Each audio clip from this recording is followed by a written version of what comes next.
کیا آپ جانتے ہیں فیس بک پر زیادہ وقت گزارنا دماغ پر کیا اثر مرتب کرتا ہے؟ کیا آپ دن کا بہت زیادہ وقت سوشل میڈیا نیٹ ورک جیسے فیس بک کو استعمال کرتے ہوئے گزارتے ہیں؟ اگر ہاں تو بری خبر یہ ہے کہ اس عادت کے نتیجے میں آپ کا دماغ مختلف معاملات میں کسی منشیات کے عادی شخص جیسے رویے کا مظاہرہ کر سکتا ہے۔ اس سے پہلے اگر آپ نے ہمارا یوٹیوب چینل سبسکرائب نہیں کیا تو جلدی سبسکرائب کر لیں اور بیل آئکن پہ کلک تاکہ ہر نئے آنے والی لیٹسٹ ویڈیو کی اپڈیٹ آپ کو ملتی رہے۔ جی ہاں دوستو، یہ بات امریکہ میں ہونے والی ایک طبی تحقیق میں سامنے آئی۔ میشیگن اسٹیٹ یونیورسٹی کی تحقیق میں اس خیال کی جانچ پڑتال کی گئی کہ سوشل میڈیا کی لت کس حد تک انسانی رویے پر اثر انداز ہوتی ہے۔ نتائج سے معلوم ہوا کہ بہت زیادہ سوشل میڈیا سائٹس کا استعمال ایسے رویوں کو فروغ دیتا ہے جو کہ ہیروئن یا دیگر منشیات کے عادی افراد میں دیکھنے میں آتا ہے۔ اس تحقیق میں 71 رضاکاروں میں فیس بک کے استعمال کے اثرات دیکھے گئے اور ایک ٹیسٹ کا حصہ بنایا گیا جس سے پتہ چلتا ہے کہ ان کا فیصلہ سازی کی صلاحیت کس حد تک متاثر ہو چکی ہے۔ محققین نے دریافت کیا کہ جن رضاکاروں نے تسلیم کیا کہ وہ فیس بک پر بہت زیادہ وقت گزارتے ہیں، انہوں نے دیگر ساتھیوں کے مقابلے میں ٹیسٹ میں انتہائی ناقص کارکردگی کا مظاہرہ کیا۔ اس طرح IGT ٹیسٹ کو دماغی انجری کے شکار افراد سے لے کر ہیروئن کے عادی لوگوں کے ساتھ کیا جاتا ہے، مگر یہ پہلی بار ہے کہ اس سوشل میڈیا لت کو جانچنے کے لیے آزمایا گیا۔ محققین کے مطابق اس ٹیسٹ کو سوشل میڈیا کی لت کے بارے میں جاننے کے لیے استعمال کیا جا سکتا ہے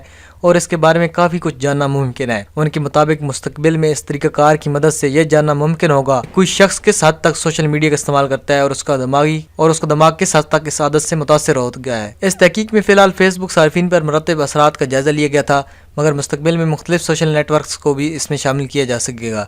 محققین کے مطابق فیس بک کا انتخاب اس لیے کیا گیا کیونکہ یہ سب سے زیادہ مقبول ہے، مگر امکان ہے کہ دیگر سوشل میڈیا سائٹس کے استعمال کے نتائج بھی اس سے ملتے جلتے ہوں گے۔ اس تحقیق کے نتیجے جریدے جرنل آف بیہیورل ایڈکشن میں شائع ہوئے۔ اس سے پہلے تو 17 میں امریکہ کی ڈی پال یونیورسٹی کی تحقیق میں بھی بتایا گیا کہ سوشل میڈیا سائٹ جیسے فیس بک کا زیادہ استعمال دماغ کے لیے نقصان دہ ہے۔ تحقیق کے دوران یہ بات سامنے آئی کہ دماغ کے دو مختلف میکانزم اس عادت کے نتیجے میں متاثر ہوتے ہیں، جن میں سے ایک خودکار اور رد عمل کا اظہار کرتا ہے جبکہ دوسرا رویوں کو کنٹرول اور دماغی افعال کو ریگولیٹ کرتا ہے۔ یہ دوسرا نظام لوگوں کو بہتر رویوں کو اپنانے اور اضطراب پر قابو پانے میں مدد دیتا ہے۔ اس طرح امریکہ کی کیلیفورنیا یونیورسٹی کی تحقیق میں ثابت ہوا کہ جو لوگ کسی المناک واقعے سے متعلق جاننے کے لیے سوشل میڈیا سائٹس کو بہت زیادہ چیک کرتے ہیں، انہیں نفسیاتی مسائل کا سامنا دیگر افراد کے مقابلے میں زیادہ ہوتا ہے۔ تحقیق میں یہ بات سامنے آئی کہ ان ویب سائٹ پر غلط معلومات کا پھیلنا بہت آسان ہے جس سے کسی بھی فرد کی ذہنی صحت متاثر ہو سکتی ہے۔ دوسری جانب کوپن بیگن یونیورسٹی کی ایک تحقیق میں دعویٰ کیا گیا کہ فیس بک اور ٹویٹر پر زیادہ وقت گزارنا ڈپریشن کا باعث بنتا ہے اور جذباتی کیفیت متاثر ہو سکتی ہے۔ اس تحقیق کے دوران 1100 افراد کی آن لائن عادات اور ذہنی صحت کے درمیان تعلق کا جائزہ لیا گیا تھا۔